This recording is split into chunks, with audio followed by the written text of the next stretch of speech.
Welcome to the Tech Egg. Don't get scrambled. Enjoy the video.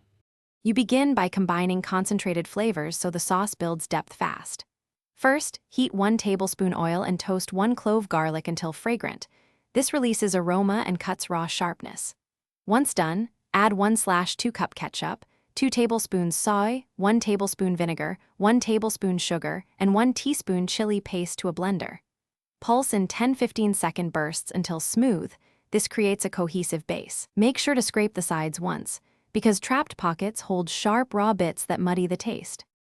Once your blended base is ready, transfer to a small saucepan and simmer gently on low for 6 to 8 minutes so flavors meld and excess water reduces.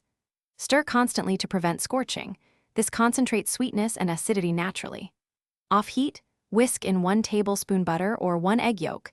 This emulsifies and adds glossy body, so the sauce clings better. Taste and adjust. Add 1 teaspoon sugar if too sour, or 1 teaspoon vinegar if it tastes flat. This step balances texture and flavor for a smooth finish. You finish by cooling the sauce for about 10 minutes. Cooling lets flavors settle and thickens the texture slightly. If you prefer a silky mouthfeel, strain through a fine mesh. Otherwise, keep the rustic bits for character. Transfer into a clean jar and refrigerate. The sauce keeps up to 10 days and warms nicely before use. If the emulsion splits at any point, don't panic. Whisk a teaspoon of warm water or a small spoon of oil into a portion, and the sauce will re-emulsify. Thanks for watching. Consider subscribing if I helped unscramble your problems.